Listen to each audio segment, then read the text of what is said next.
Muy buenas tardes para todas las personas que pueden seguir luego esta grabación en relación a la tertulia que se ha previsto para el día de hoy y en la temática que se ha seleccionado. Estamos hoy dispuestos pues a trabajar o a abordar el tema de la distinción entre ley y generalización accidental.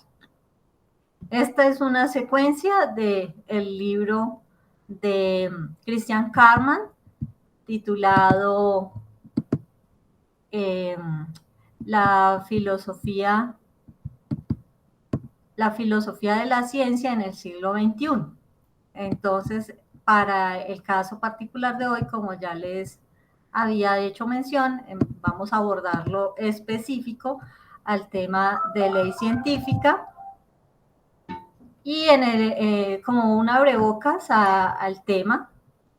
Entonces hay que decir que en el caso de lo que venimos relacionando para la sesión de hoy, entonces vamos a tomar una sección muy pequeña en la cual pues la participación de todos es importante para poder hacer esta especificidad en el tema, que se centra particularmente en las apreciaciones o planteamientos que da Hempel. En ese sentido, pues entonces no quiero, digamos, entrar en detalles en la temática para que podamos también cada uno tener como una sección de la cual poder abordar un pedacito o un apartado de lo que el autor plantea. Entonces, en ese caso, ¿quién quiere comenzar?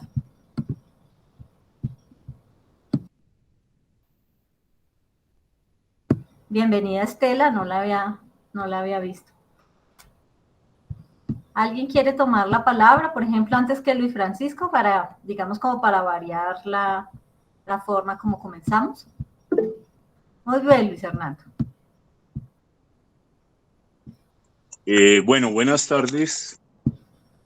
Buenas tardes. Está un poquito inestable este internet. Bueno, la lectura la hice, bueno, vi básicamente el video de he faltado a 2 reuniones. De las 2 reuniones pasadas los vi intermitentemente, pero los vi. Y esta lectura sí, son pocas páginas, pero es compleja y retoma lo avanzado. Digamos que la lectura que yo hago es lo de Hempel. Hasta la sesión pasada me quedó muy claro. La de cómo se llega a la explicación científica es muy claro. No es sencillo, pero es claro cómo se expuso.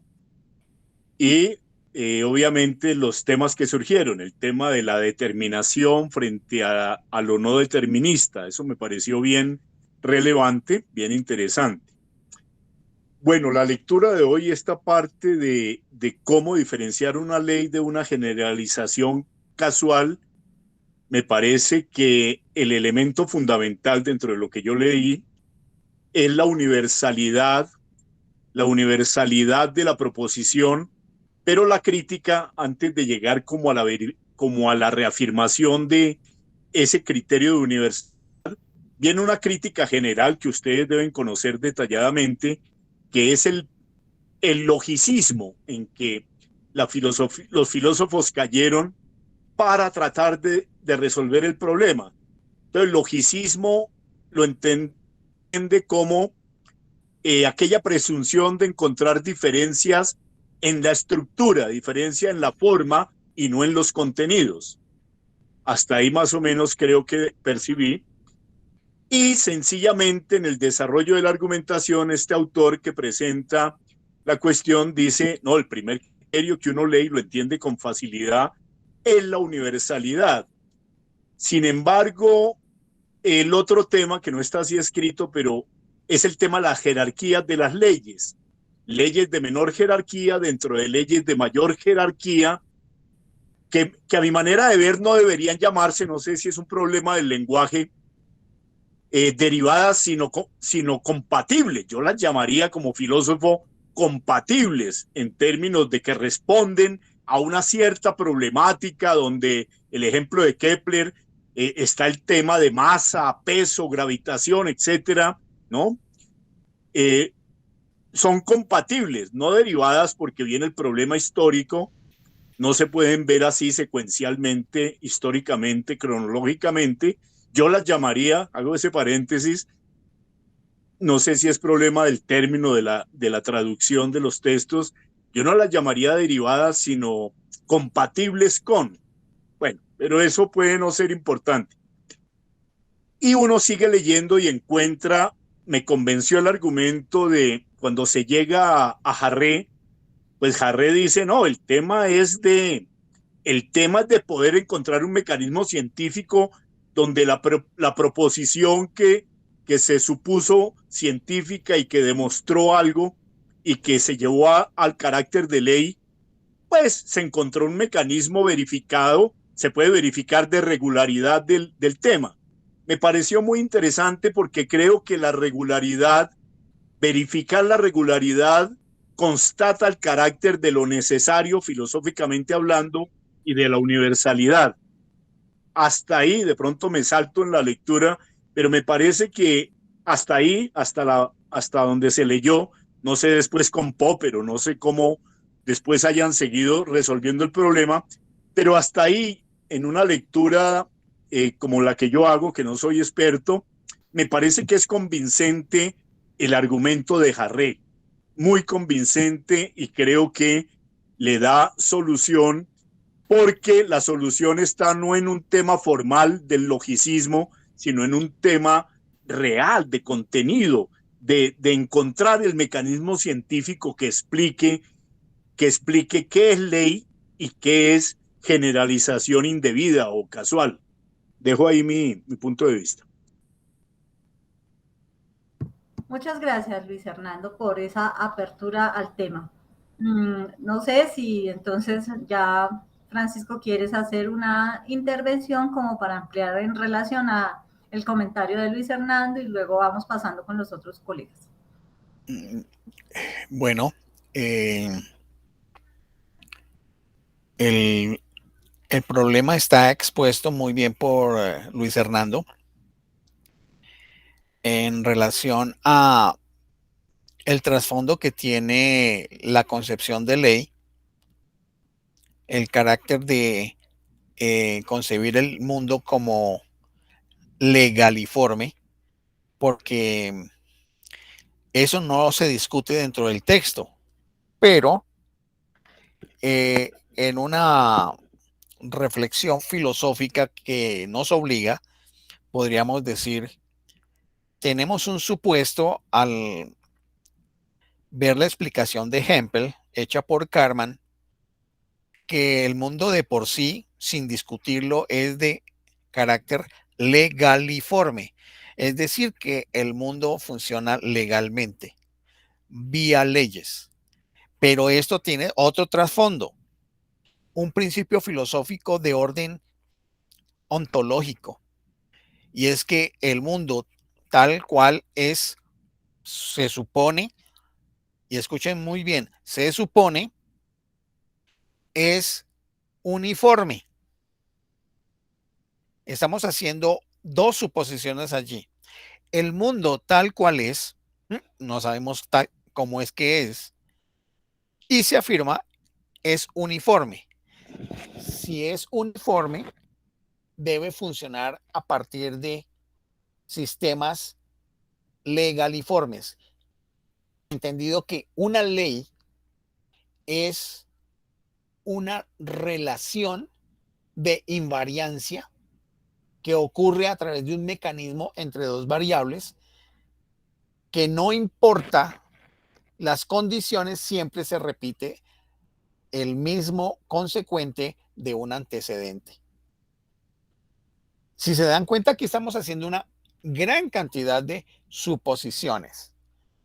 Entonces, yo me remitiría a lo siguiente, pero ¿de dónde viene eso?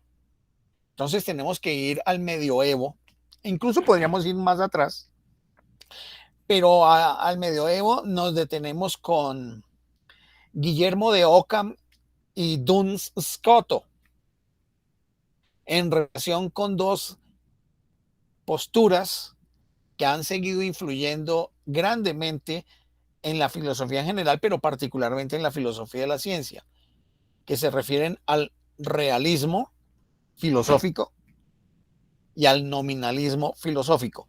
Ya traducido para el caso de la filosofía de la ciencia, entonces sería el realismo científico versus el nominalismo científico, que conduce a las posturas de el realismo crítico científico, el operacionalismo científico y el antirrealismo científico, con todas las variantes intermedias que puedan haber.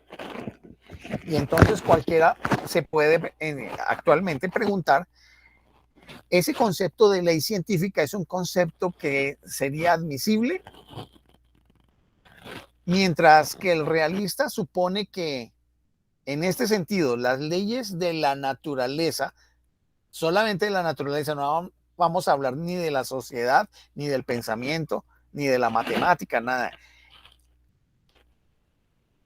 Sí, en realidad, de que las leyes de la naturaleza existen en realidad, el nominalista impugna la opinión de que los enunciados universales a los cuales se refiere el realista sobre lo que sucede en la realidad ya externa a la conciencia humana, realmente dudan de su existencia en absoluto. La distinción de nombres procede de una controversia filosófica que ya les dije es medieval acerca de la naturaleza de los universales, en la que los realistas mantienen que los universales son reales y los nominalistas de que los universales son meros nombres.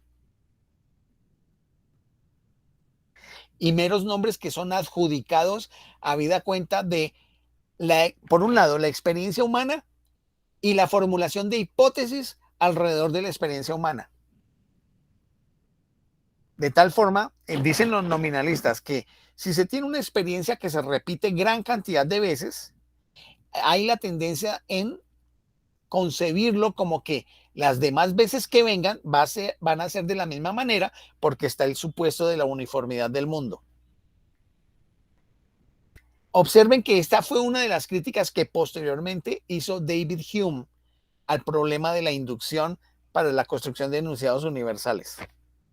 Entonces aquí vamos viendo nuevamente ciertos problemas que ya habíamos tocado en el pasado, pero ahorita lo estamos estudiando con detalle, utilizando todo el material que podemos hasta el momento desde el punto de vista filosófico-científico disponer, con la instrumentación teórica que hemos venido trabajando, la instrumentación metodológica. Entonces, ¿qué nos asegura de la existencia de leyes universales de la naturaleza? Leyes expresadas como enunciados universales. En ese sentido, hay objeciones que se presentan de un lado y de otro.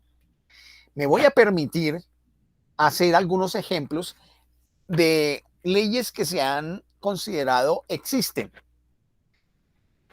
Vamos a tomar ejemplos tales como, por ejemplo, valga la redundancia, la ley de Coulomb, que es una ley fundamental en el caso de la física en el campo de la electrostática. En virtud de esta supuesta ley, la fuerza eléctrica que ejerce una partícula cargada sobre otra es directamente proporcional, escuchen, directamente proporcional, aquí hay una razón matemática, al producto, es decir, una multiplicación de las cargas respectivas de las partículas, y es inversamente proporcional, otra relación matemática de cociente invertido, al cuadrado de la distancia entre las partículas. Aquí nos hace acordar de cierta ley de Newton que habla acerca de la atracción de los cuerpos, que se refiere también al cuadrado de las distancias. Y tiene la dirección de la línea recta que une a ambas partículas. No voy a utilizar aquí el esquema de modelación matemática para no recargar el asunto. Solamente quiero mencionar cómo, por ejemplo, la ley de Coulomb tiene una estructuración de relación entre dos variables a partir de una vinculación matemática que tiene que ser medida. Veamos otro ejemplo. La ley de Faraday. Vuelvo a las ciencias físico-naturales. Se le da este nombre, por un lado, a la ley de la inducción electromagnética descubierta por Faraday en 1831. Y por el otro, se hace mención a la ley de la electrólisis establecida en 1833 por el propio Faraday y que puede formularse sumariamente de la siguiente manera. Las masas, es decir, la cantidad de materia, de sustancia química separadas por electrólisis, que hace que la carga de electricidad separe las sustancias, son proporcionales, relación matemática, a la carga eléctrica, es decir, al valor de la carga eléctrica que se ha ejercido sobre la sustancia, que ha atravesado el electrolito donde está la sustancia. En particular, la masa separada, es decir, la cantidad de materia separada por la unidad de carga ejercida, carga eléctrica ejercida, es proporcional, y aquí estamos hablando directamente proporcional, al equivalente químico de la sustancia en cuestión. Observen nuevamente una relación de tipo matemático. Voy a tomar una que es conocida por todos, la ley de la gravitación universal de Newton. Esta ley, que fue expuesta en 1687, pudo dar cuenta a la vez de los movimientos planetarios y de la caída de los cuerpos sobre la Tierra.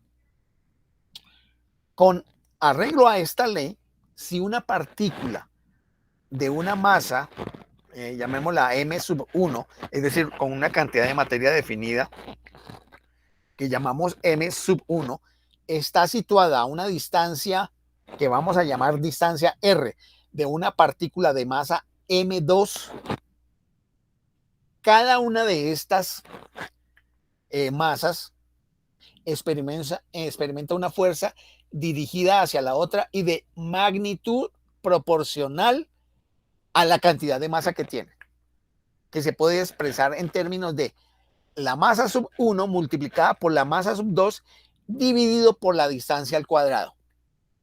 Ahora, recuerdan lo que dijimos hace un rato acerca de la electrólisis, que habla de la distancia al cuadrado. Entonces podemos decir que si la distancia es un vector, es decir, una línea que está dirigida desde la primera partícula a la segunda, la fuerza ejercida sobre la última está dada por una relación matemática de la multiplicación de las dos masas por la distancia divididas por la misma distancia, aquí ya en este caso multiplicada al cubo, porque hay una relación matemática de adición y por supuesto con un valor de la fuerza que va a ser negativo, porque es de atracción hacia la Tierra. Sé que no es tan sencilla esta explicación, pero volvemos a ver una constante matemática. Pero digamos que nos podemos preguntar, ¿y existen leyes que no sean expresadas matemáticamente? Entonces, en un manual de prácticas de filosofía de la ciencia de la filósofa española Ana Stani, que alguna vez estudiamos aquí hace cerca de un año sobre las hipótesis científicas, y del profesor David Casacubierta, nos encontramos las siguientes posibilidades de ley. La ley de las proporciones definidas de Proust, año 1801, dice: cuando dos o más elementos se combinan para formar un determinado compuesto, lo hacen en relación en peso invariable. Observen que en este caso no está tan explícita la formulación matemática, aunque se puede intuir, porque habrá que hacer una medición de pesos.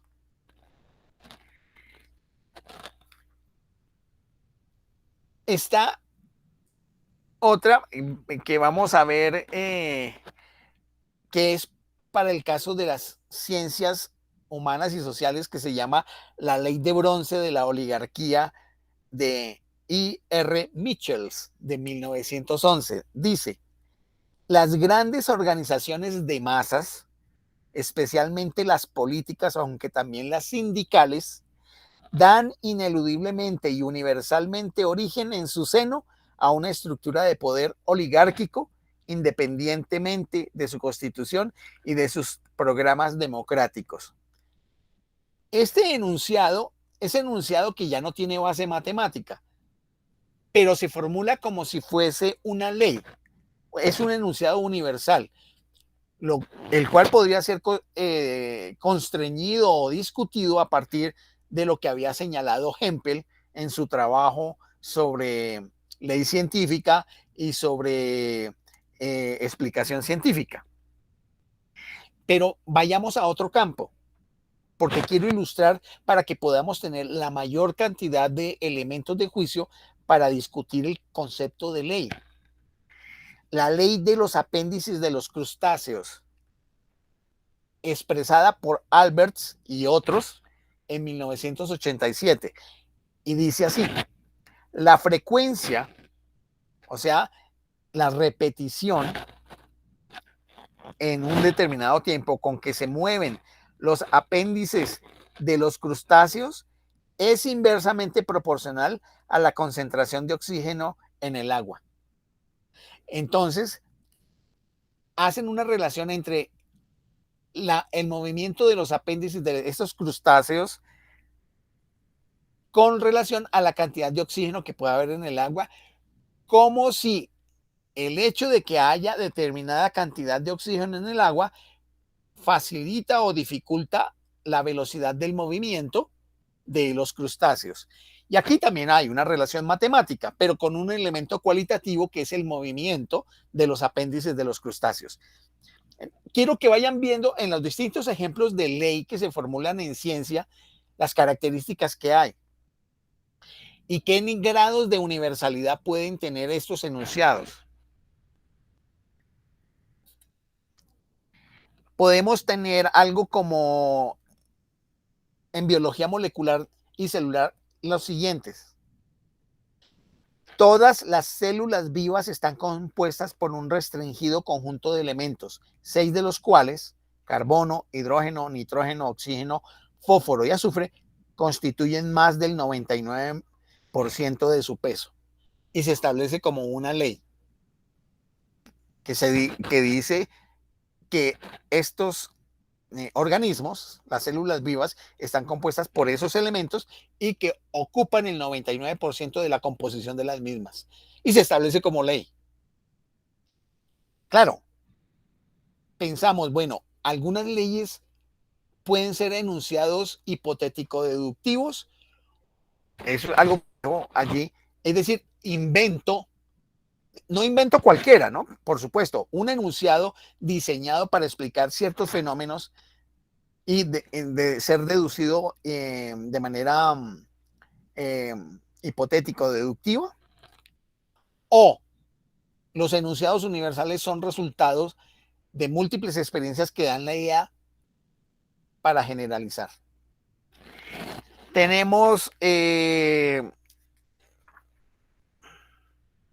estas, por ejemplo, de Gregor Mendel. Primer principio de Mendel o principio de la segregación. Para cualquier carácter, si un organismo procede de la fecundación de otros dos, recibe en la concepción un factor de cada progenitor y estos factores volverán a separarse cuando este organismo produzca gametos en su gametogénesis, es decir, en la división de sus gametos. Voy a dejar ahí, creo que di una buena cantidad de ejemplos, hay muchos más, estuve indagando sobre ejemplos, tengo muchos otros de leyes, pero quiero dejarlos ahí para ver entonces qué características a partir de estos ejemplos que estamos dando de ley podríamos decir de las leyes. Y quiero dejar la siguiente en anotación. Cuando hablamos de una relación matemática, en las relaciones matemáticas muchas de ellas están vinculadas con mediciones y mediciones que pueden hacer los seres humanos sobre cosas del mundo. Pero recordemos que los seres humanos tenemos una estructura morfofuncional, orgánica e intelectiva que funciona en unos rangos de magnitud proporcionales a nuestro tamaño con respecto al mundo. Tenemos unas medidas y tenemos una sensibilidad óptica, acústica, auditiva del gusto, y a partir de eso es que hemos construido dispositivos y aparatos para medir. Pero ya sabemos por otras experiencias que las hormigas tienen otros tipos de detección, lo mismo las abejas.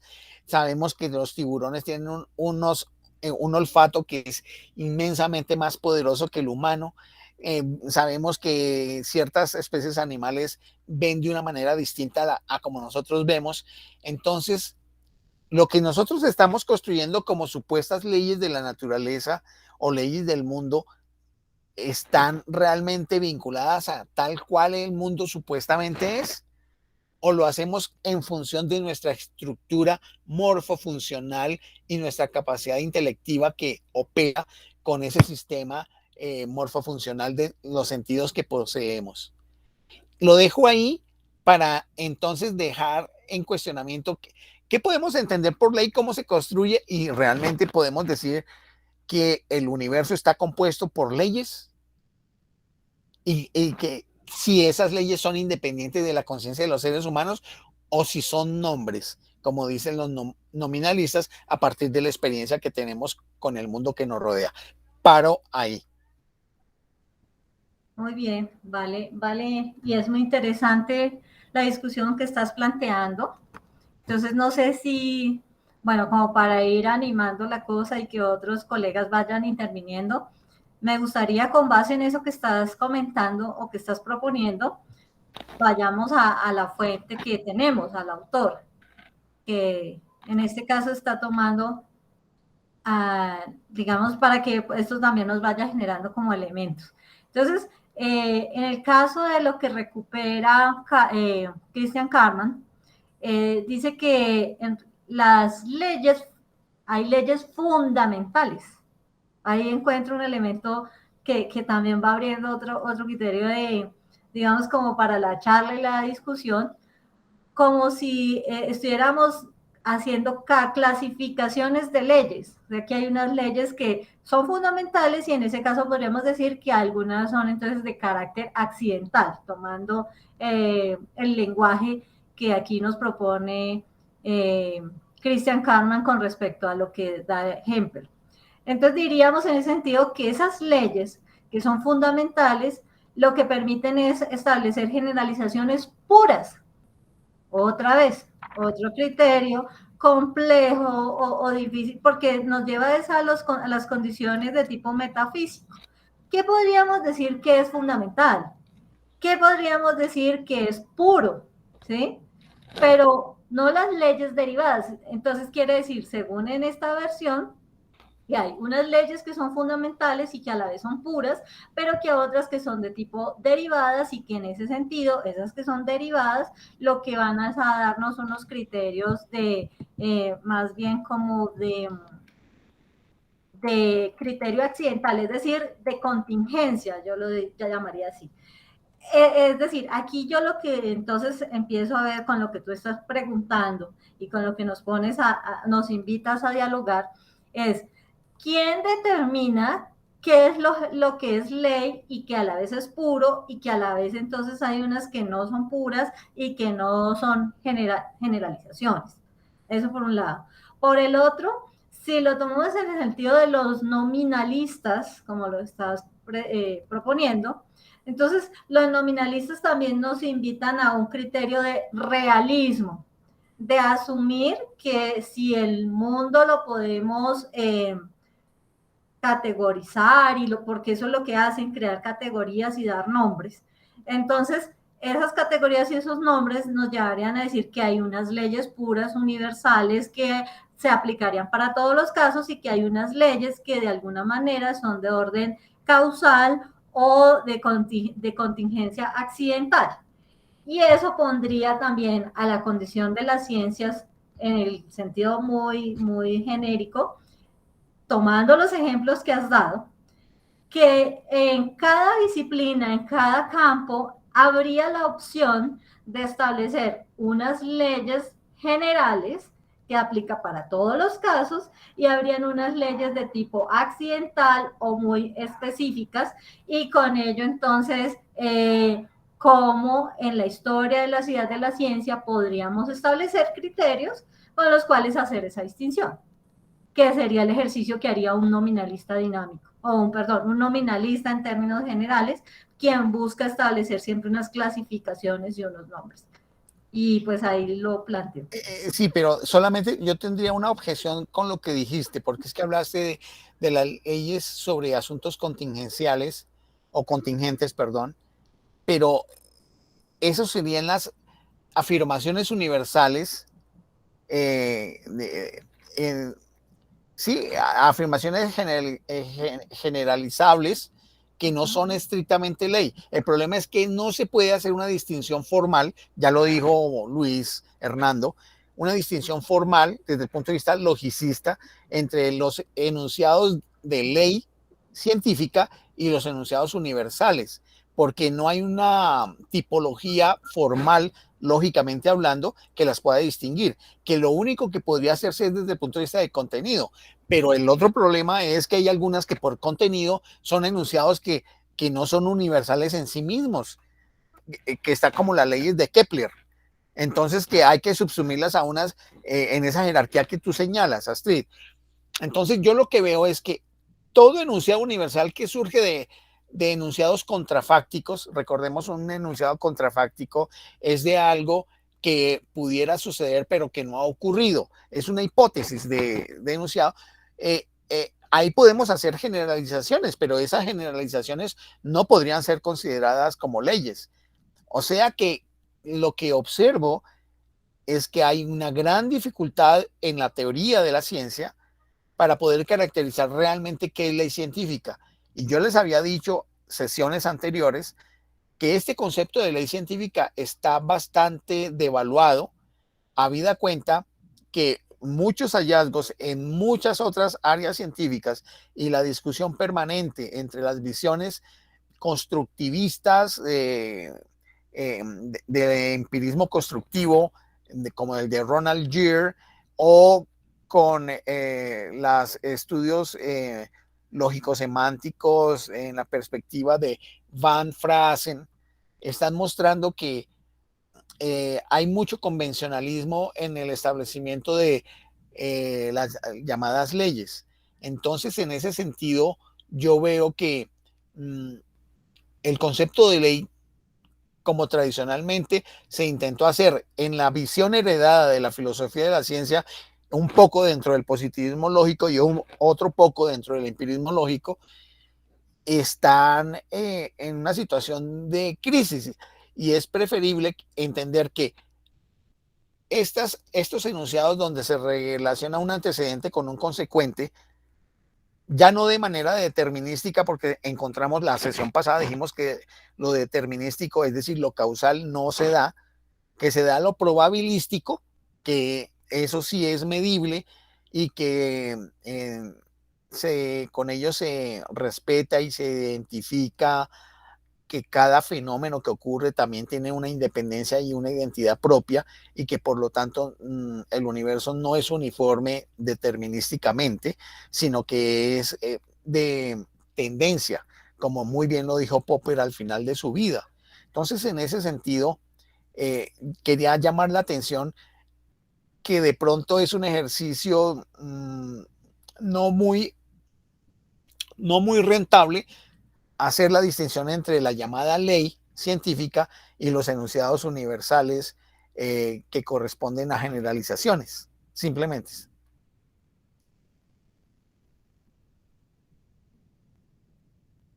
Bueno, creo que Astrid se retiró eventualmente, pues no sé si alguien quiere decir alguna cosa alrededor de esto que venimos desarrollando. ¿Verdad? Hágale, a ver, Bueno, Armando. ¿qué más? Bien, Bueno, aquí como una pregunta y un poco con este tema,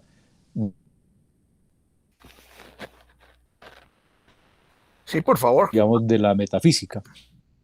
En el transcurso, digamos, en la historia de la ciencia, pues definitivamente se han dado una cantidad de leyes que poco a poco se han ido, digamos que reevaluando y que muchas veces yo diría que tal vez hasta se descubre, perdón, hasta se descubre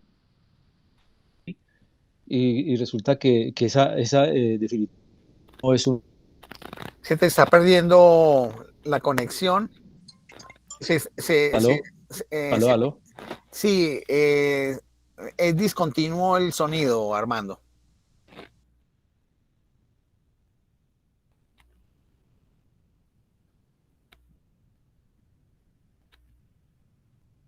¿Aló? ¿Aló? ¿Aló? Sí, Hola. sigue. ¿Ya? Bueno, no, pues lo que estaba era como pensando que, pues que en la historia de la humanidad, pues me imagino me imagino no, pues se han dado leyes, ¿no? Se han dado leyes y hemos, digamos, seguido una cantidad de leyes y de pronto con el paso del tiempo, pues comienzan a reevaluarse porque se van dando nuevas posiciones y me parece que de algún modo hay unos personajes que de pronto descubren que eso que se tenía por ley, pues definitivamente ya es el momento o de modificarlo o de echarlo a un lado o simplemente pues de comenzar a hacer nuevos planteamientos alrededor de ese tema. Y aquí veía un poco como eso que de pronto hay leyes derivadas, pero nosotros históricamente, digamos, porque digamos, la filosofía de la ciencia también, pues digamos que es un tema nuevo. Entonces, de pronto estábamos trabajando con una ley, pero resulta que es una ley derivada de algo que en el pasado era, digamos, una ley. ¿Ves? Eso es lo que yo estoy percibiendo. Y que de pronto todo este asunto, digamos, de la metafísica también se va quedando como enredado como en este aspecto de las generalizaciones accidentales, ¿no? Que también teníamos como las distinguíamos como unas verdaderas leyes, y resulta que no, que con el paso del tiempo nos vamos dando cuenta de que hay también unas generalizaciones accidentales. Y por eso encontraba por ahí que uno de los principios es la no vacuidad, o sea, que tienen que ser leyes verdaderas, aplicables, y que no se deben referir a objetos, sino que deben ser, creo que era puras el término, en que sean de de un amplio concepto con el cual se puede decir esto es una ley y de esta ley se van a derivar otra cantidad, digamos, de fenómenos. Entonces, paro ahí porque estoy como, digamos, es un poco denso este asunto, entre leyes fundamentales, entre leyes derivadas, entre generalizaciones accidentales y todo. Y lo que estoy tratando de entender es que históricamente las cosas se han dado como acabo de explicar. Pues mira, yo quisiera decir alrededor de lo que señalas, es que el concepto de ley me parece que es un nombre, pero los hechos es que sí existen regularidades causadas, es decir, invariancias que no se dan determinísticamente, sino probabilísticamente, que se dan de manera estadística, como probabilidad o como correlación.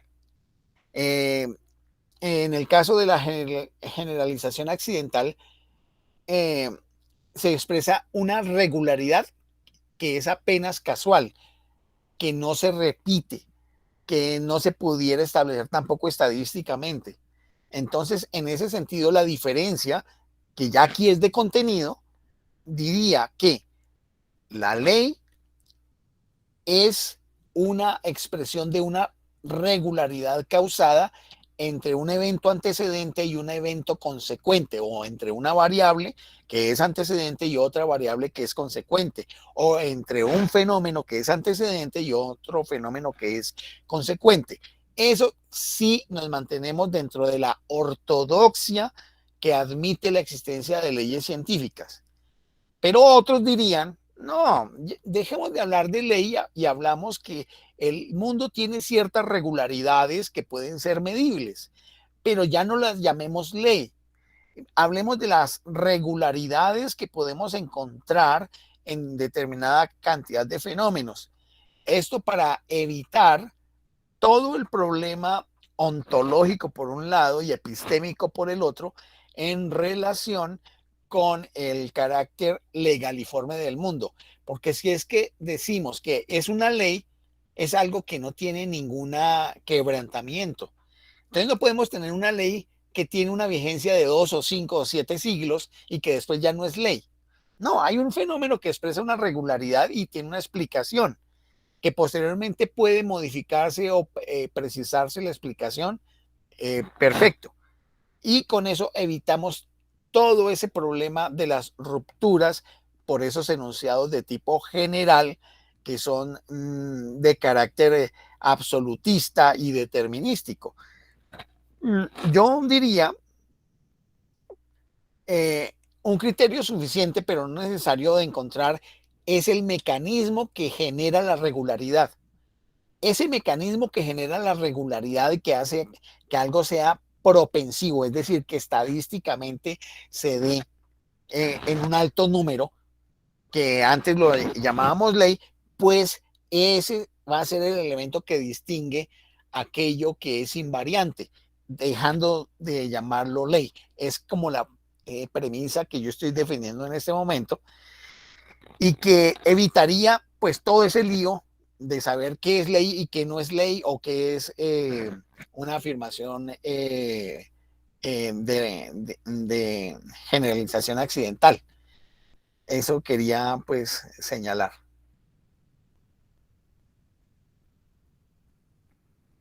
Muchas gracias. Muchas gracias. Pero si vamos identificando es de prevención, ¿no? Disculpa, Humberto. solo quiero hacer unas preguntas. Sí, adelante. Tomé una palabra, una cita que hizo Francisco, un poco al comienzo, cuando dijo cómo se llega a una ley científica, o sea, el proceso en que se construye la ley científica o el enunciado científico. Entonces, a partir de ahí, me doy cuenta que no hay un solo proceso para llegar. En esta presentación se hizo detalle de una visión determinística, o lineal, que ha tenido más tradición en la historia de la ciencia, ¿cierto? Lo que podríamos llamar la ciencia normal, de la que nos hablaba Kuhn. Y eso aún sigue vigente muy fuerte, aunque ha tenido sus críticas, sus discusiones. Yo mismo estoy viviendo eso en mi trabajo acá, cómo es fuerte la linealidad y cómo se resiste, vamos a decir, el personal que mantiene eso con su poder, a cualquier cuestión, por llamar de una manera, aunque sea limitadamente sistémica. Hay una, en sus neuronas no entra ese cambio. Entonces esa ley es fruto de toda una concepción de la vida y del proceso científico. Y produce los diferentes ejemplos que aquí se han mencionado, que se nos presentan casi como absolutismo, como dogmatismo casi. Que uno axiomático, o sea, tiene que hacer caso a eso. Y después eso lleva a la conducta, lleva a los reglamentos para construcción, enseñanza de la investigación, y ha persistido hasta hoy, aunque ya a nivel de la actualidad eso ha tenido sus transformaciones. Es más, estaba yo pendiente si no había un ejemplo en el ámbito de la política o la geopolítica comparado con el pasado, ¿cierto? Porque cuando se comenzaron a producir fuertes cambios, se ha dicho, lo que han caído son los grandes universales. Ejemplo, el comunismo. Ejemplo, digamos, el fascismo. Digamos, que aparecían como leyes sociales, que generaron después gobiernos terribles, pero era fruto de toda una concepción y un proceso que luego cayó. Entonces aquí aparece también una cuestión que se tocó mucho. Comenzó, creo que a tocar Francisco, cuando comenzó a hablar de la estadística, de la probabilidad, etcétera, etcétera, que ya no es más la certeza, porque faltó un concepto acá de ley, la certeza, que es el modelo tradicional. Se nos hablaba a nosotros que esto es cierto, es una veracidad absoluta, y eso es lo que parece que en este avance que ha habido de la humanidad se ha ido cuestionando. Y uno de los cuestionamientos mencionado en la tertulia muchas veces es el de Einstein, el de la relatividad. ¿Cómo aparece este asunto de las reglas? Desde una visión determinística, cuando aparece la relatividad y la incertidumbre. Entonces comienzan a aparecer otras lecturas, a lo mejor a otro nivel más ínfimo, a lo mejor, ya no de los planetas ni nada, sino a lo mejor más ínfimo. Y ahí se producen realmente otras formas de interacción que van generando también otros discursos, otras narraciones que ya no son tradicionales. Entonces, a lo que voy es a que el discurso inicial de la tertulia fue más en la visión tradicional y que se nos aparece ahora con Francisco habló de un concepto y dijo, esto está en crisis, dijo. Creo que aquí lo anoté. A lo mejor podría ampliar por eso. Y esa crisis creo que es ya cuando aparecen las discusiones con respecto que surgen a través de la relatividad. Y sin duda también de las físicas ya no newtonianas. Y esto se ve mucho en textos de cuando se ve el concepto de entropía desde la física clásica. La entropía, que es el desorden de los componentes, de los gases, etcétera, etcétera, pero que buscan el orden, el paso del desorden al orden. Y hay una entropía, entonces la búsqueda es el orden. Yo lo recordaba en esa antigua tertulia que me tocó escuchar anoche, cuando hablamos de lógica. Y Francisco nos aclaró el concepto de gramática.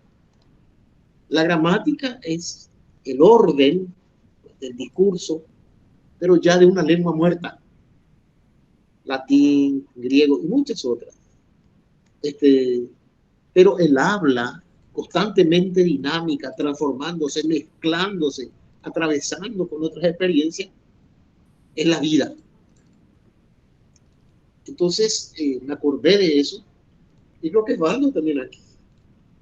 Las leyes citadas desde la ciencia normal se vuelven gramáticas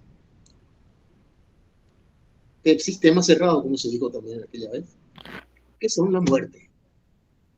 Pero lo que la vida actual nos está mostrando es la necesidad de encontrar estas regularidades, aunque sean ya no absolutas, sino que sean ni tampoco en el tiempo, sino que sirven para algunas soluciones concretas, pero no generalizables, ¿cierto? ¿Por qué se dice, por ejemplo, que la investigación cualitativa no tiene veracidades tipo leyes? Sino es para una, no se puede generalizar, no se puede generalizar. Lo dicen varios autores. Hay un autor vasco y varios, no solo uno. Entonces, lo no generalizable, pero sirve para un momento concreto en el que uno ha estudiado el problema y encuentra la interacción más débiles, y el proceso sería transformar lo débil en fuerte, digamos. Esa sería la propuesta del proyecto. Entonces, quiero llevar entonces aquí la posibilidad de ver este asunto de las generalizaciones que van a ser parciales, ¿no? Cuando ya la vida es dinámica y cuando ya exige otro tipo de proceso constructivo del enunciado científico. Entonces, mi presentación ahora es sencillamente a título de pregunta, porque es un tema interesantísimo en el que podamos llevar una idea que sirva de inspiración en nuestro trabajo. Muchas gracias. Bien, yo creo que dándole las gracias a Roberto por su disertación, podemos ubicarla en el contexto del conjunto de críticas que se le pueden hacer a este desarrollo de la filosofía analítica de la ciencia que se dio en la propuesta de Carl Hempel sobre su caracterización de ley científica, que es lo que venimos haciendo en el día de hoy. En todo este desarrollo de las últimas 5 o 6 semanas que nos hemos dedicado al estudio de la filosofía analítica de la ciencia. Y claro, es indudable que estos son problemas que no pudo resolver la filosofía analítica de la ciencia y que por lo pronto pues no logró cubrir, y se constituyó pues en una parte de los desbarajustes que esta visión científica hizo. Por supuesto, hay otros elementos de la filosofía analítica de la ciencia que han pervivido, como la de la precisión del lenguaje científico, sobre todo en el campo de las ciencias físico-naturales, aunque también en el campo de las ciencias humanas y sociales ha requerido también su utilidad, habida cuenta de que los hablantes de los temas científicos de las ciencias humanas y sociales pudieran entenderse con unos significados los más cercanos posibles para poderse pues entender y coordinar sus propias acciones. En esa medida pues vamos entendiendo el panorama general de qué es útil y qué no es útil, qué ha progresado, qué no ha progresado, qué ha permanecido y qué no ha permanecido en el desarrollo de la filosofía analítica de la ciencia, y en este caso en lo referente al concepto de ley científica.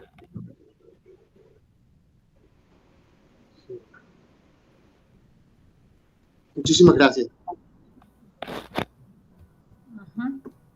No sé si, o sea, es que escuchando a lo que dice Roberto y en asuntos de los que pues Francisco nos ha ayudado a hacer precisión, si cuando hablamos de los autores que Roberto menciona, tienen que ver con un tiempo en la historia de la ciudad de la ciencia un poco más adelante de lo que estamos tomando aquí en relación a Hempel. No sé si eso ayuda también a hacer precisión. Claro, claro, Astrid, ayuda mucho. Lo que pasa es que, claro, Roberto hace su disertación a partir de lo que él escuchó hoy y ha conocido, pero claro, él no conoce la saga que hemos venido haciendo, pero eso no dificulta, digamos, como su apreciación. Su apreciación es una apreciación de tipo crítico desde perspectivas históricamente posteriores en el campo de las ciencias humanas, pero también desde el campo de las ciencias físico-naturales, con todos los aportes que seguramente a partir de la matemática, de la fractalidad, de la teoría de las catástrofes, de los sistemas cibernéticos y cosas por el estilo, pues surgieron.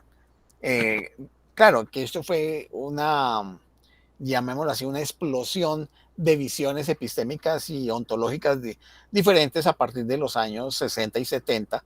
Y claro, aquí estamos examinando algo de los años finales de los 40, comienzos de los 50, para precisar algunos aspectos de tipo técnico propio de la filosofía de la ciencia, y que lo hemos venido haciendo con el propósito de tener una buena caja de herramientas teórica y conceptual, así mismo como metodológica, para poder entender muchos de los temas de la filosofía de la ciencia, porque aquí nos damos cuenta de que todos los temas de la filosofía de la ciencia también tienen un discurso que es técnico y que hay que saber abordar, donde hay ciertos significados que no son significados como del lenguaje natural, sino que tienen unas especificaciones.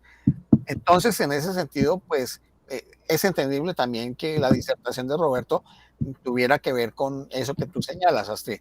Pero está bien, vale, porque para quienes hayan seguido la secuencia, la audiencia que ha seguido la secuencia de estos videos, pues saben cómo es que vamos de a poco avanzando en ese desarrollo hasta el final que tuvo la filosofía analítica de la ciencia como tal. Gracias. No sé, entonces, para que sigamos rotando lo de las participaciones.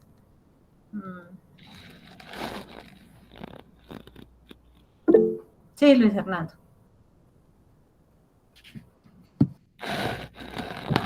Yo rescato, sí, aló, no, yo rescato mucho de la presentación de Luis Francisco. Obviamente también escuché con atención lo de Roberto, que me parece que hace un cuestionamiento, claro, con más elementos, pues inclusive con lecturas, más allá de las lecturas que estamos haciendo. Sobre lo que dijo Luis Francisco, me parece interesante la pregunta que hace de ley científica, que ya nos dijo está un poco revaluado. De todas maneras, aunque esté revaluado, hay que reconocerle el carácter de relaciones que plantea el asunto de la ley en la explicación científica. Es decir, yo rescato el tema relacional, de relación de fenómenos, porque las leyes de todas maneras relacionan fenómenos, y yo creo que esas relaciones invocan hipótesis. Unas serán verificables, otras no. Bueno, más adelante en la lectura nos va a contar este caso el señor, se me olvidó el nombre, el que hace la medición sobre la posición de los astros. Me parece supremamente interesante. Y entonces el carácter, pero no me voy allá, rescato mucho, aunque uno cuestione el absolutismo de la ley, estoy de acuerdo en cuestionarlo. Me parece que hay que rescatar la ley en la definición, el asunto de relacionar fenómenos para llegar a la explicación científica. En eso me parece válido, entendiendo el carácter relativo. Por ejemplo, aún en las ciencias sociales, que es más difícil que en la física, las leyes han permitido explicación. Yo recuerdo en Marx, leyendo a Marx en El Capital, Marx estudiando el capitalismo hasta donde lo conoció, siglo XIX, digamos, se plantea, por ejemplo, la ley de los rendimientos decrecientes en el funcionamiento del sistema. Y eso no es cualquier cosa, interesantísimo, porque cuando uno ve ciclos económicos, también se preocupa de las regularidades del sistema. Los ciclos económicos, si uno los ve de largo plazo, series de un siglo, para decir algo, ve el comportamiento del capitalismo.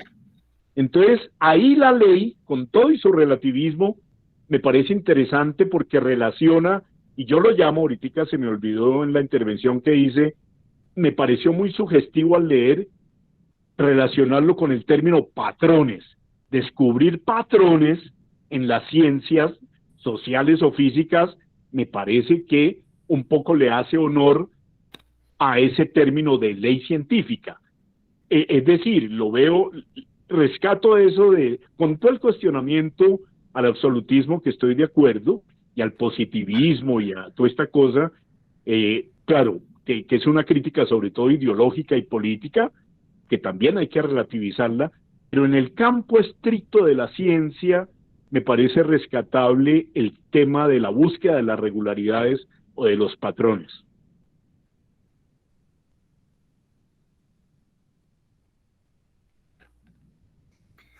Sí, volvemos al punto que dije hace un rato, que de pronto pueden estar de acuerdo con él, si no, pues lo manifiestan, y es que hoy podríamos hablar, es que se pueden encontrar regularidades de tipo estadístico que vinculan entes antecedentes con entes consecuentes. Cuando hablo de entes pueden ser, llamémoslos fenómenos, variables, hechos, circunstancias que hacen que se vincule en una mecánica antecedente consecuente que tiene una regularidad que estadísticamente es considerablemente alta. Eso es indudable que sí se encuentra a través de la experiencia. Ahora bien, una cosa es decir que se encuentra una regularidad a través de las experiencias entre determinado tipo de eventos y estos otros eventos consecuentes, a decir que es una ley que marca el destino de esos fenómenos.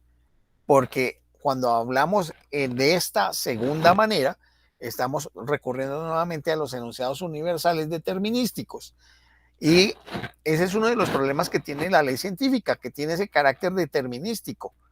Y si se recurre al modelo matemático, sería una contradicción que una ley que se basa en un modelo matemático, la ley tenga que recurrir a procedimientos estadísticos para aproximar. Ahora bien, sí, sabemos que en la ley, en el sentido ortodoxo tradicional, tiene la capacidad de predecir. Y la predicción es una predicción determinística. Pero nunca, cuando se han hecho los eventos, los resultados son determinísticos, son estadísticos. Entonces, quiero que vean esas diferencias y lo que podemos decir es que podríamos también predecir estadísticamente y podríamos explicar también estadísticamente. Porque recuerden que la explicación es cuando ya se ha dado el evento y la predicción es cuando el evento no se ha dado, pero que las condiciones iniciales están. Ese modelo de condiciones iniciales más la regularidad con su mecanismo, que originalmente Hempel llama ley, junto con el evento que se quiere explicar, o sea, el explanandum. El primer conjunto es el explanans, el segundo es el explanandum. Ese modelo sigue funcionando, sino que dejamos de llamarlo ley. Y aquí adoptamos una postura nominalista y es darle un nombre que no comprometa ontológicamente lo que queremos explicar. Porque es que cuando decimos que eso ocurre allá así determinísticamente, estamos adoptando una postura realista de un realismo que no podemos probar, sino que apenas suponemos, que tiene un presupuesto ontológico de que el universo es posible de conocer tal cual es. Y ya les dije y les expliqué en detalle las dificultades para poder acceder a eso en mi primera intervención. Lo que sí podemos decir es que podemos encontrar regularidades que tienen un mecanismo de esa regularidad y que se puede expresar estadísticamente. Y que eso, que antiguamente se llamaba ley, lo podemos denominar relación de regularidad de un fenómeno con otro.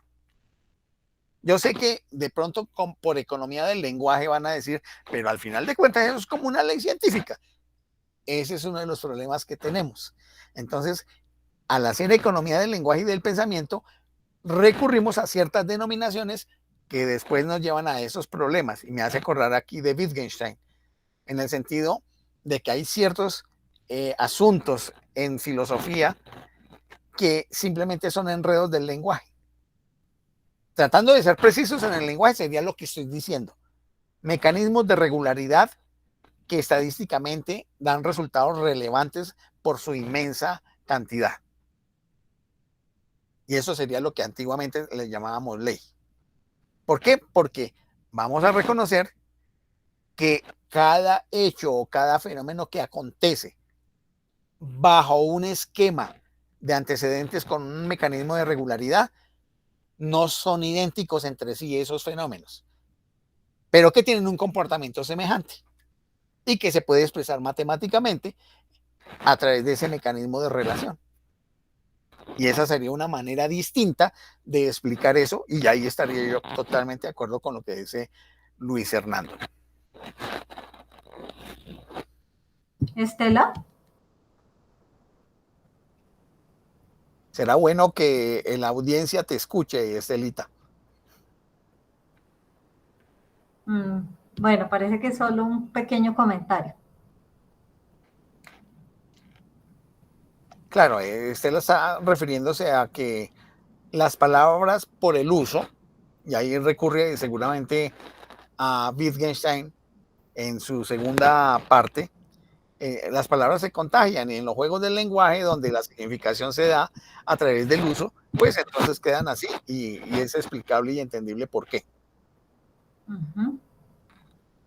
Bueno, pues siguiendo como este orden de, digamos, siempre como haciendo la ubicación, en la precisión y en el nivel de argumentación, pues iríamos como identificando algunos elementos, y es el hecho de que precisamente cuando se está tratando de esta distinción de lo que es una ley científica, estamos precisamente desarrollándolo en un momento histórico en el que se están buscando todavía generalizaciones, regularidades o formas de hacer que los enunciados sobre las teorías científicas o sobre los hechos del mundo para construir teoría científica mejor, permitan al investigador o a quien trabaja en la filosofía de la ciencia establecer como columnas vertebrales o como fundamentos firmes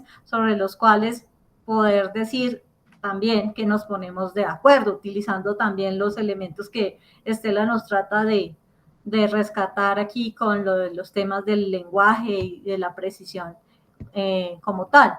Sin embargo, ya vamos viendo que encontrar estos criterios de universalización van siendo cada vez más difíciles de asumir en la medida en que vamos identificando estos inconvenientes o problemas en cuanto a establecer criterios de unificadores. Lo que sí permite es de pronto ir acercándose a la caracterización de un tipo de fenómenos con los cuales poder construir cada vez una ley científica, un enunciado en ciencia que nos permita ponernos más bien de acuerdo o poner claridad frente a qué estamos llamando o cómo lo estamos nominando para decir si estamos refiriéndonos al mismo fenómeno. Es como de las cosas que yo puedo identificar en relación a lo que estamos llevando en esta conversación.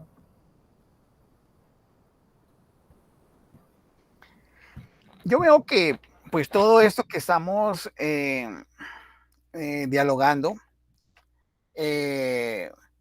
con el propósito de justificar unos enunciados que tengan determinado nivel de generalidad, están íntimamente vinculados con la práctica científica. Y esa práctica científica implica el uso de métodos que no son solamente de tipo práctico, sino son métodos también de tipo lógico. O sea, tiene que ver con lo metodológico. Y seguramente para poder concluir con ciertas regularidades o leyes, dirían algunos, o enunciados universales sistemáticos, dirían otros, tenemos que revisar cómo es que se construye eso.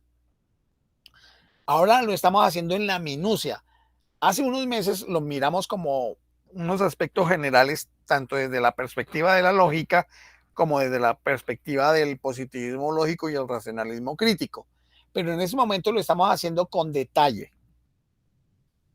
En esa secuencia que vamos viendo está la lectura de una ley que nos pone en problemas. siguiendo la idea hempeliana, y es la ley de Bode.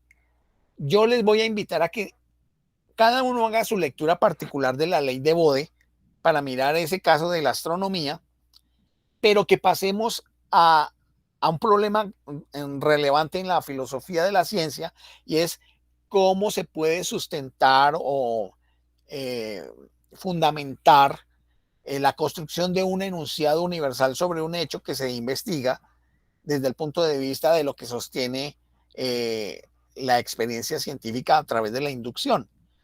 Porque querámoslo o no, lo que habitualmente hacen los investigadores en laboratorios, campos de trabajo o en lo que sea, es un trabajo inductivo. Esa experiencia particular que se va sumando a otras, que le permite tener alguna idea para hacer algún tipo de afirmaciones. Hace unas mediciones con un número de personas o observando determinado tipo de fenómenos a través de tablas de repetición o de observaciones sistemáticas o de reacciones químicas en el laboratorio o de pruebas en el laboratorio de materiales, en el caso de la física y cosas por el estilo, pero siempre son pruebas que tienen un número finito de ellas. Y al haber un número finito, implica que si vamos a hacer un enunciado de carácter general a partir de pruebas finitas, estamos haciendo inducción. Entonces, yo lo que veo es que para la siguiente sesión pudiéramos trabajar lo de la inducción, pero antes de eso, sabemos que hoy es 16 de diciembre. Hay algunas personas que por sus convicciones, sus costumbres, querrá que las siguientes 2 semanas de diciembre no estén en ninguna otra actividad, sino las familiares, las personales. Y dirán que de pronto nos vemos hasta el año entrante y que esta sea la última vez que nos vemos. Y está bien, están en su derecho. Yo lo que les voy a decir es que tomé la siguiente decisión. Sea que haya personas que acompañen o no acompañen este proceso, el próximo 23 de diciembre estaré trabajando todo ese asunto de la inducción. El 30 de diciembre seguiré trabajando lo de la inducción ya, pero la inducción probabilística, y continuaré así hasta lo que más pueda avanzar en lo que es el desarrollo de la construcción de teoría científica a través de la investigación. Esto con el propósito de que en la práctica y el ejercicio de las tertulias en filosofía de la ciencia, que es un proyecto que tenemos montado con Astrid, que hace parte de un trabajo del grupo de investigación Filociencia, continúe. Y entonces, en ese sentido, yo no voy a parar. Entiendo que Astrid inicialmente me dijo que sí iba a parar porque haya tenido mucho trabajo. Dejo a ustedes en consideración si asisten o no. De todas maneras, voy a hacer por cortesía la invitación en cada una de estas sesiones de las próximas semanas, por si me quieren acompañar.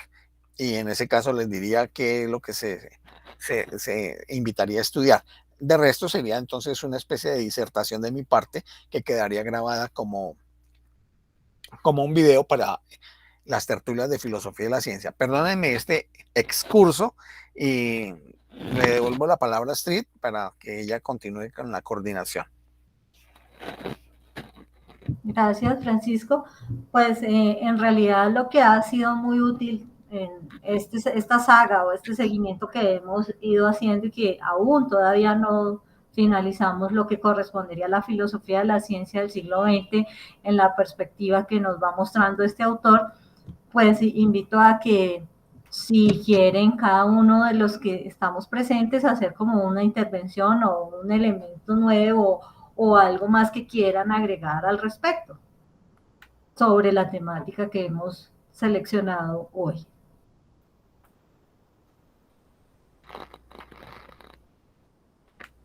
Yo solo muy brevemente, creo, Luis Francisco, que estas sesiones que siguen sobre la inducción,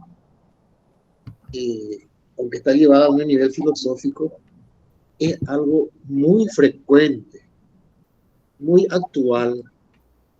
Acabo de estar por lo menos en unas 3 sustentaciones de doctorado, otras cuantas de maestría y mucho más en niveles de grado de diferentes carreras. Y una de las cosas que tomé nota es, aquí sí hay una regularidad. Ese concepto me gustó mucho que habló Luis. Ustedes saben que a la hora de plantear el método o el instrumento, todas usaron encuestas. Todas eran encuestas, sean temas sociales, sean diferentes tipos, encuestas. Y desde luego, la encuesta se quería que se tomen fenómenos del tema en la realidad, o sea, inducción. Y la búsqueda después del proceso, todos eran procesos cuantitativos, aunque sean temas sociales, y querían llegar finalmente a la respuesta de la pregunta inicial. O sea, una generalidad. Lo que estamos diciendo acá, o sea, una regularidad. Entonces, la encuesta dice que tienen que tener un 10% del muestreo, debe dar un 10% del universo. Todito se presenta, 10% del universo. Y finalmente salía el resultado. Entonces, aquí aparece un concepto. ¿Cuál es el nivel de veracidad que tiene esto? Porque fíjense que por el asunto de la peste pasamos de lo presencial a lo virtual. Y entonces ahí, en la virtualidad de las diferentes plataformas, aquí se usaron la plataforma Moodle, todas se usaban también a la hora de evaluar el desempeño de un profesor, evaluar el desempeño de un alumno. Le presentaban un cuestionario de preguntas, y nunca me olvido yo cuando dimos el tema de inducción en la tertulia. Cuando los fenómenos son iguales con el dedo de la mano, podemos generalizar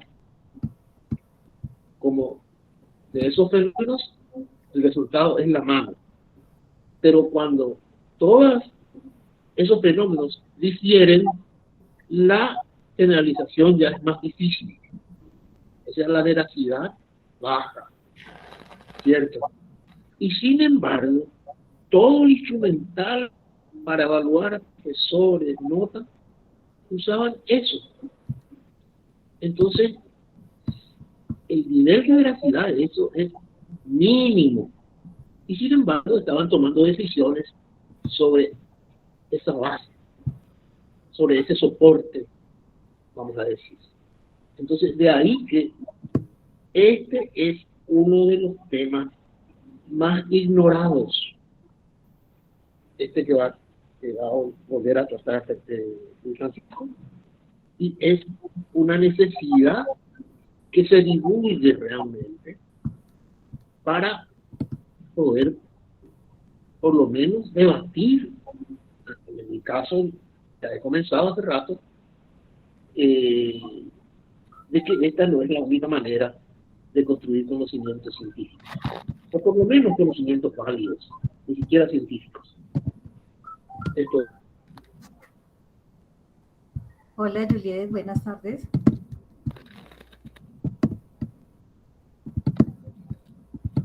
Sí. Sí. Muy bien, claro. El asunto de la inducción tiene un apartado que es lógico, que fue el que en su momento traté hace un tiempo en alguna tertulia y en una conferencia que se dio para la Universidad Todas. de Roberto. Sí, todas. Es más, ayer, antes de ayer, Sonia me fue diciendo de una que otra que quedó pendiente. Entonces, y yo volví y la recibí y volví y la subía. Así, por favor, cierras el micrófono. Sí. Entonces Sí, que sí, señora. Ahora hay que verlo desde la perspectiva ontológica y desde la perspectiva epistémica. Porque claro, está la parte lógica, pero están estos otros componentes. Y hay que mirar entonces el grado de validez que pudiera tener el uno y el otro de los elementos relacionados con la inducción. No sé, Marcela, ¿cómo estás? ¿Cómo te ha ido? Nos alegra que estés nuevamente por acá. No sé si quieras hacer alguna manifestación. Sé que llegaste un poco después, tal vez no cogiste todo el conjunto de la conversación, pero si hay algo que quieras emitir, sería muy interesante. Claro, profesor, ¿cómo está? Mercedes, no Marcela. Aunque me gusta. Estaba leyendo Marce. No, pero debo confesar que me gusta más Marcela. Bueno, sí, lo que un poquito tarde, pero retomo de pronto un puntico que le oí con respecto a la parte social, ¿cierto? Creo que fue el segundo, y es más, mencionó pues a una autora pues de esa parte de la universalización o de las leyes que no tengan una base matemática, pero y que son desde el punto de vista social, es algo así pues más o menos entendí. Y sí, obviamente dentro de ese punto innegablemente debemos encuadrar al derecho y algunas normas que tienen precisamente una génesis o un íter que da como, que da como resultado obviamente una ley y que son, valga la redundancia, el resultado de todo un proceso real y que no ha tenido de pronto una base científica. Sí, eso es lo normal, lo general, que de pronto nosotros llamamos las fuentes reales del derecho, ¿ok? Para establecer una norma y esa norma puede tener una virtualidad de universalización, ¿ok? Eventualmente. Excelente. Esa es como una premisa. Una pregunta ahí. Entonces, en estas fuentes del derecho, porque entiendo que en las fuentes del derecho está la costumbre, y la costumbre es parte de lo que se conoce en los países anglosajones como el derecho consuetudinario. Sí. Allí habría un ejercicio inductivo de las prácticas sociales que llevan a una costumbre, llamémoslo así, estereotipada o patronímica que se convierte en ley. En ley, sí, claro que sí. Por ejemplo, el derecho internacional del mar, o sea, todo lo que tiene que ver con los tratados sobre los límites marítimos, las millas náuticas, todo eso es nacido de costumbre internacional. Todo el derecho del mar es puro derecho consuetudinario y así una cantidad de cosas y tienden a universalizarse. De hecho, el Tratado Internacional sobre Derecho del Mar de Montego Bay, en Jamaica, es el tratado, uno de los tratados más universales que hay. Y todos nacieron de las costumbres regionales incluso. Entonces, sí, realmente, pues, el derecho consuetudinario, el derecho anglosajón, que es obviamente consuetudinario, en contraposición al derecho continental, que es básicamente romano-germánico, que es el que nos heredamos nosotros acá, pues, en Latinoamérica, es completamente escrito. Entonces, ese derecho consuetudinario tiene su base, número uno, la costumbre, incluso el precedente jurisprudencial, que es casuístico, ¿ok? Entonces, eso es muy importante. Sin embargo, lo que quería de pronto resaltar en esta tarde y que me pareció muy pertinente de pronto decirlo, desarrollarlo un poco, es que muchas veces tienen esas leyes o esa normatividad dentro del derecho tiene alguna base obviamente científica o matemática, ¿ok? Y retomo todavía la rama del derecho de familia. Yo no soy especialista en derecho de familia, sino en derecho internacional. Sin embargo, pues obviamente como abogada tengo algún criterio para referirme al derecho de familia. El derecho de familia maneja básicamente un fundamento científico, obviamente, y hasta matemático. ¿A dónde voy? En el Código Civil colombiano existía una sola presunción de derecho, o sea, una ley que no admitía prueba en contrario porque era sí o sí como establecía el Código Civil, y era la famosa presunción de derecho de la concepción y del nacimiento del artículo 92 del Código Civil, y de unos 10 años para acá eso ya cambió. La ciencia y lo real, pues no sé cómo ustedes, que son los magísteres en esto, lo encuadrarán, pero la realidad científica demostró que ya no era tan de derecho y se convirtió en presunción legal. ¿Qué quiero decir? Todas las presunciones en el código, en los códigos colombianos o la ley colombiana son presunciones legales porque admiten prueba en contrario. La única presunción de derecho que existía en Colombia era la del artículo 92 del Código Civil. Ojalá pudiéramos, no tengo aquí porque estoy estrenando un celular que no sé cómo manejarlo. Y entonces no puedo, si estoy aquí, no estoy en Google, y si estoy en Google, no estoy acá. Entonces Claro. no puedo de pronto Artículo hablar del artículo. 92, Sí, Código Civil. Código Civil. Vamos a mirar. No, Ajá, eso es de una vez probando. aquí estamos buscando. Vamos a ver Okay. qué nos suelta. De para. Guarda y custodia de menores, habla aquí. Ajá. Dice,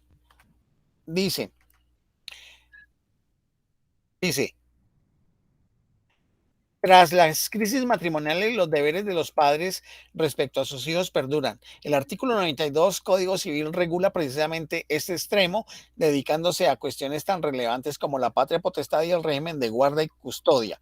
Redacción del artículo 92 Código Civil. Sí, es que hay que buscar específicamente el artículo 22. Qué lástima que no tengo aquí. La separación, la nulidad y el divorcio no eximen a los padres de sus obligaciones para con los hijos. 2. El juez, cuando deba adoptar cualquier medida sobre la custodia, el cuidado y la educación de los hijos menores, velará por el cumplimiento de su derecho a ser oídos. 3. En la sentencia se acordará la privación de la patria potestad cuando el proceso se revele por causa de ello. 4. Los padres podrán acordar en convenio regulador o el juez podrá decidir en beneficio de los hijos que la patria potestad sea ejercida total o parcialmente por uno de los cónyuges. 5. Se acordará el ejercicio compartido de la guarda y custodia de los hijos cuando así lo soliciten los padres en la propuesta de convenio regulador o cuando ambos lleguen a este acuerdo en el transcurso del procedimiento. El juez, al acordar la guarda conjunta y tras fundamentar su resolución, adoptará las cautelas procedentes para el eficaz cumplimiento del régimen de guarda establecido, procurando no separar a los hermanos. Bueno, veo que son muchas cosas, pero ¿a qué te referías exactamente dentro de él? Porque son nueve hechos a los cuales se refiere el artículo 92.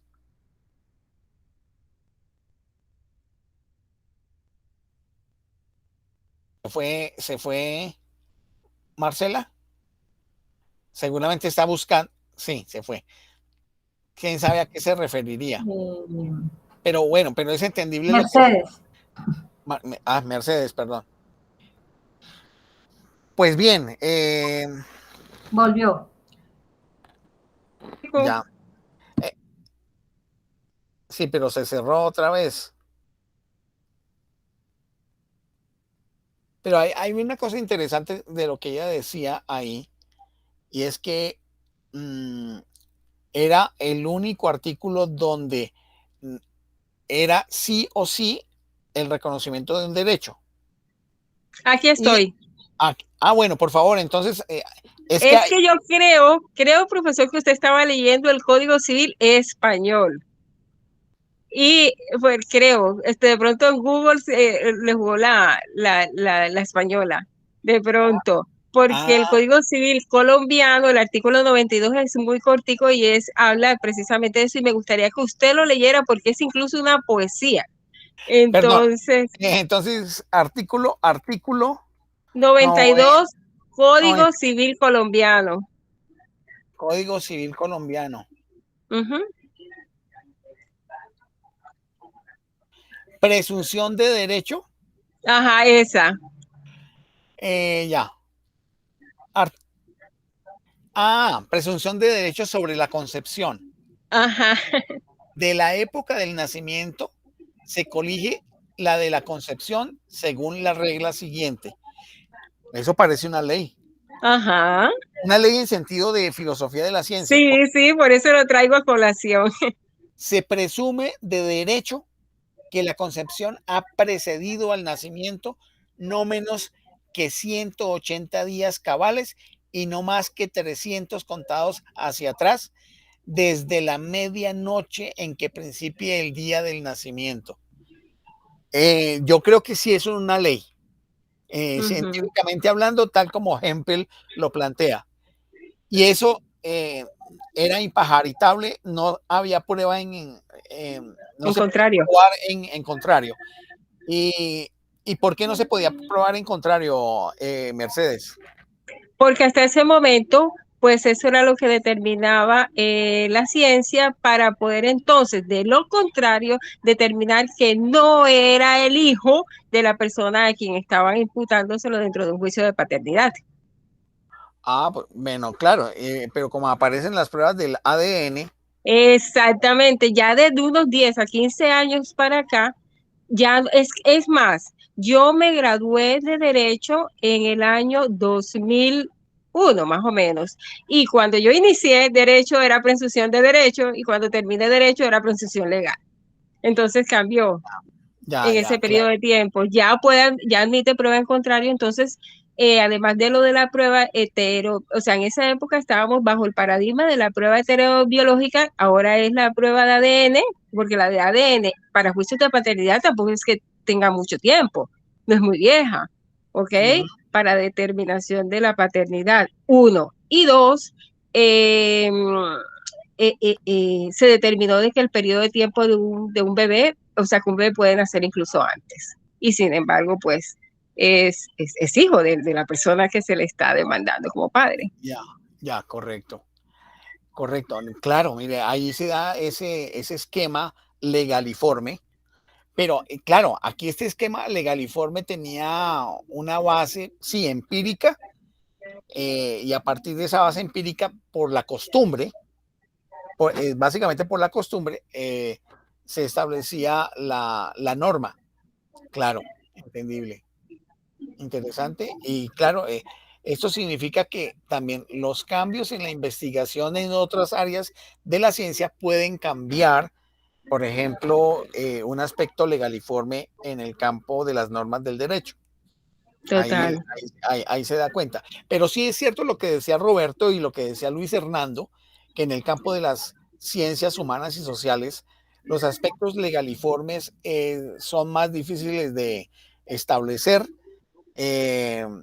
a pesar, bueno, de lo que señaló Luis Hernando, del aspecto legaliforme que Marx encontró, no recuerdo exactamente en qué, y que seguramente si tiene ese carácter legaliforme, esa parte específica, seguramente aún se pudiera reproducir. La idea es que sea una regularidad que sea repetible, sea reproducible, que se siga dando. Eso habría que verlo. Pero esto me hace acordar de la obra de Karl Popper, La sociedad abierta y sus enemigos, que él ya no plantea en el asunto de la prueba por inducción, sino la prueba por refutación de las teorías científicas, y decía que el marxismo no era refutable empíricamente y que eso le generaba una dificultad para poderlo adoptar como teoría científica. Por supuesto, los marxistas o pro-marxistas seguían o continúan algunos señalando que el marxismo, el leninismo es una ciencia. Yo tengo mis dudas, mis grandes dudas al respecto, porque hay una serie de elementos que son contradictorios. Puede ser que haya cierto tipo de componentes del marxismo-leninismo que sigan siendo útiles y que tengan contundencia dentro de lo empírico, pero hay otras que no. Por ejemplo, el carácter predictivo que pudiera tener el marxismo-leninismo queda totalmente trastocado porque las hipótesis predictivas que había planteado el marxismo-leninismo no se han cumplido históricamente, no se han dado históricamente. Así se le saquen hipótesis ad hoc para tratar de defender la teoría original. De hecho, no se han podido dar. Seguramente en el campo de la economía puedan formarse algunas leyes de menor orden, o algunos enunciados legaliformes de menor orden, como el que decía Luis Hernando. Pero ahí sí me gustaría escucharlo, Luis Hernando, ¿qué piensas al respecto? Bueno, sobre estas leyes que cuando se escriben como leyes con la pretensión científica, son leyes, inclusive siempre le ponen entre comillas porque de todas maneras hay un cuestionamiento ahí. Pero, digamos, claro, en economía uno puede, inclusive hablando del marxismo, verificar, y serían trabajos de investigación, si se cumple, por ejemplo, la ley en el capitalismo colombiano, por ejemplo, para hacer una investigación, la ley de la tasa decreciente de ganancia. Es decir, la ley de la tasa decreciente de ganancia es un fenómeno que se ocurre en toda la explicación, es porque se da la competencia en el capitalismo, pero a su vez se da la concentración del capital, la centralización del capital, y de alguna manera en general cae la tasa de ganancia. Eso tocaría hacer estudios concretos, poner unas series de tiempo concretas, un tiempo determinado, y ver la verificación de esa ley. Porque son leyes, como muchas dentro de esta teoría marxista y otras teorías en economía, que lo que pasa es que no hay estudios de verificación, porque no se le ve. Es decir, lo voy a poner un poquito caricaturescamente, ¿a quién le importa hoy ver la ley de la caída de la tasa de la ganancia? Pues a los marxistas, para mostrar que el capitalismo está generando su propia tumba. Es decir, que tiende acordémonos que en la visión teleológica del marxismo, el capitalismo lleva a unas contradicciones tales que da paso al socialismo como una etapa social necesaria en el mundo, tesis que yo creo que hoy el marxismo no la puede sostener así. Digamos, en el marxismo está muy cuestionada la visión teleológica. Entonces vuelvo atrás. Estas leyes, algunas leyes, habría que, desde la perspectiva académica y de investigación, mirarlas. Pero digo, hay mucha duda de que se hicieran investigaciones sobre eso porque, vuelvo e insisto, ¿para qué la ley de la caída de la tasa de la ganancia en el capitalismo colombiano? Si tiene una motivación política, vale la pena, y lo harían partidos políticos marxistas, por ejemplo, pero lo pongo en esos términos. Quizá en unas teorías más económicas, sin menor intencionalidad política, sí habría que probar leyes como esta, por ejemplo, para decir una en voz alta, una pequeña ley, llamémoslo así, que el aumento del salario mínimo produce desempleo. Esa pequeña ley. Vamos a ver la regularidad de esa ley aplicada en el tiempo. Hay economistas, creo que hay un premio Nobel que dice que cuestiona la inevitabilidad del desempleo a partir del aumento de los salarios. Sí, pero es para dar simplemente un ejemplo en esta conversación. Tiene validez solamente en la medida en que obliga, digamos, una mínima evidencia empírica, o si no se queda en discurso, o se vuelve como algo ideológico. Es decir, yo utilizo eso ideológicamente cuando digo, hombre, no pueden subir los salarios porque qué desastre para la economía. ¿Me explico? En ese sentido se vuelve ideológico. Desde el punto de vista científico, un economista serio diría, hagamos estudios en Colombia en distintos periodos a ver esa vaina que está marcando el aumento del salario, qué impacto tuvo, para que la tal ley tenga corroboración y la teoría se modifique, o por lo menos se replanteen cosas, ¿no?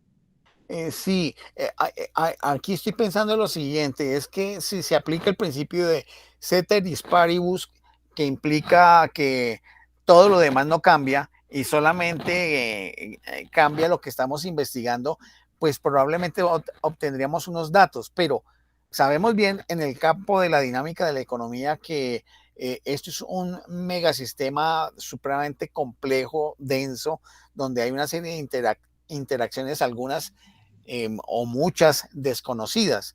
Y ahorita me acuerdo de las tesis de Schumpeter en relación con el cambio tecnológico y los cambios de las condiciones económicas en las distintas economías que hacen que se generen crisis cíclicas, que de alguna manera el marxismo también las tenía concebidas, pero no a partir del cambio tecnológico.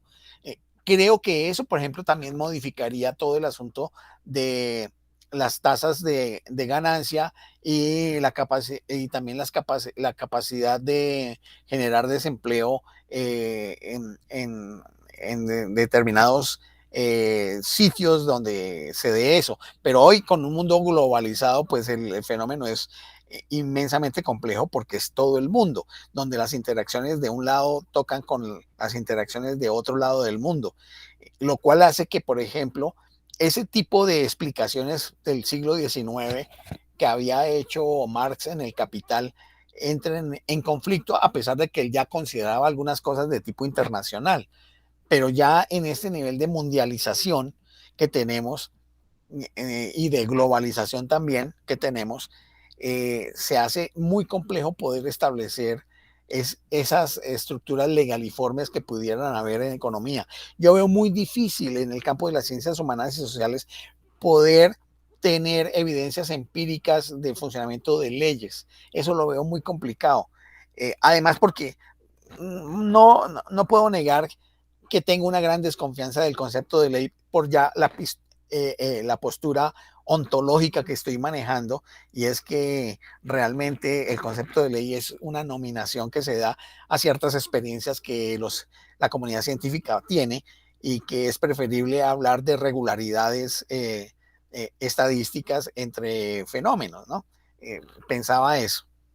No, de acuerdo, de acuerdo. Yo no me atrevería a escribir un texto de economía donde hable hoy, por ejemplo, con lo que sé, de ley científica. Es decir, no por modestia ni nada, por lo que tú dices. Es decir, en cosas muy limitadas y en objetos de estudio muy específicos, a lo sumo y con rigor, hablaría uno de patrones de comportamiento, regularidades.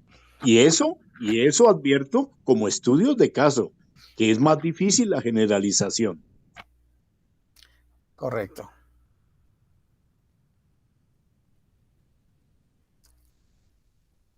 Bueno, creo que hemos tomado, digamos, más elementos que nos ayudan a nutrir esta lectura y que nos permiten también seguir llevando a cabo pues el seguimiento al texto de Kahneman. Ya vemos que varios de nuestros colegas se han retirado por las situaciones que ya Luis Francisco ha mencionado que corresponden a esta etapa del año, donde cada uno está tratando de cerrar ciclos, cerrar actividades. Entonces, pues yo creería que con lo que hoy se ha trabajado, con los aportes que cada uno ha hecho, sobre todo pues con este ejemplo que Mercedes también nos ha traído a colación, que es de un momento actual, digámoslo en el sentido jurídico, que nos da una ilustración en otro contexto y en otro nivel, siguiendo la línea de los ejemplos que Luis Francisco nos estaba dando en ciencia. Entonces, esto para traer un tema también de las ciencias sociales, como es el caso del campo jurídico, y con los aportes y comentarios de Luis Hernando, muy acertados, muy apropiados en la reflexión desde la perspectiva marxista. Y bueno, los aportes de nuestro querido Roberto, que hoy por fin pudo volver a vincularse después de que terminó sus trabajos en la universidad, y las intervenciones o la intervención tanto de Armando como de Estela, que también pues van apoyando todo este ejercicio que hacemos como un conjunto y equipo de estudio. Entonces, en ese orden de ideas, pues daríamos por terminada nuestra tertulia de hoy y quedaríamos entonces para la próxima a quienes están dispuestos o que quieran seguir en el proceso de la tertulia, el cual no va a parar según lo que nos describe Luis Francisco, y la temática entonces está relacionada con las páginas. Sí. Entonces estaría relacionada con lo siguiente. Continuamos con el libro de Christian Kahneman, La filosofía de la ciencia del siglo XX. Estaríamos iniciando con el tema que se llama el problema de la justificación de las leyes, el inductivismo, que está en la página 122. De ahí iríamos, es un tema que tiene su densidad, a la página 129, antes del subtítulo El inductivismo probabilista. ¿Por qué tocamos esto del inductivismo con mucho detalle? Porque, de hecho, la inmensa mayoría de la actividad científica utiliza el método inductivo, así algunos renieguen del mismo. ¿Por qué? Porque nuestro carácter finito de las acciones, nuestro carácter finito de nuestro propio pensamiento, lo único que nos permite es tener una determinada cantidad de experiencias, y a partir de esas experiencias, con unas suposiciones de tipo ontológico y epistémico, construimos generalidades. Entonces, de ahí que no podemos eludir para nada lo que es el método inductivo.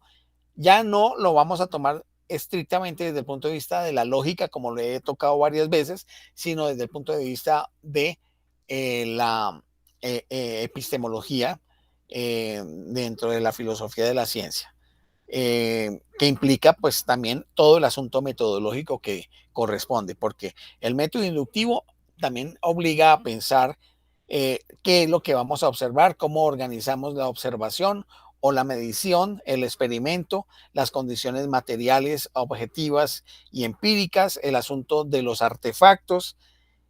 Todo eso tiene que ver también en todo ese proceso de construcción inductiva del conocimiento. Entonces, para quienes me quieran acompañar o nos quieran acompañar, no sé si Astrid quiera asistir o no, en 8 días estaría a las 3 de la tarde. Por supuesto, les voy a enviar la invitación. Esta vez sí, especialmente les voy a enviar la invitación por correo, señalando de qué se trata el evento. Sería eso, Astridcita. Muy bien, entonces voy a parar la grabación. Me despido. Bueno, muchas gracias.